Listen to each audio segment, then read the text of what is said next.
అస్మద్గురుభ్యో నమః. 21వ పాశురము.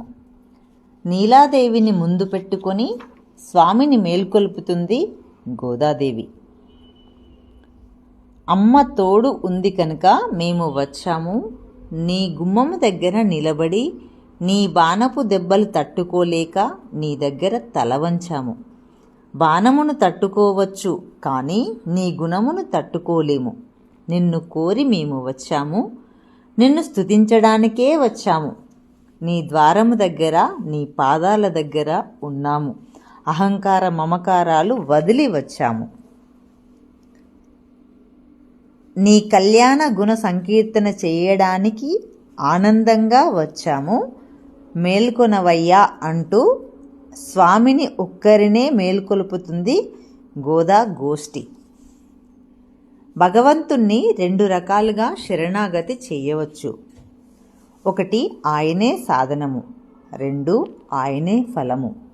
ఏ సాధనానికి దేవుడు దొరకడు, కేవలం తన అనుగ్రహంతో మాత్రమే లభించును.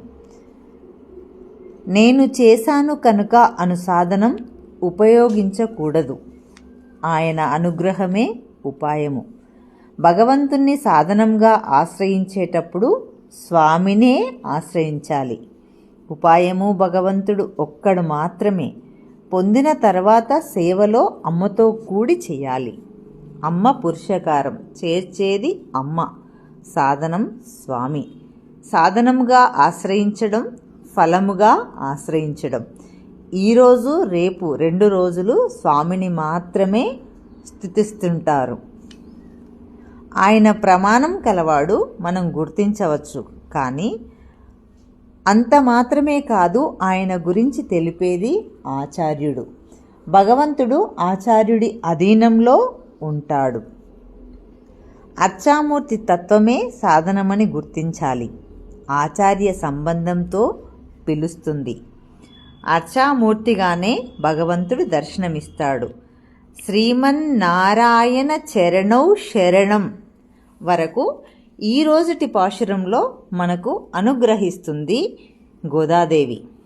ప్రపద్యే గురించి రేపటి పాశురంలో తెలుసుకునే ప్రయత్నం చేద్దాం.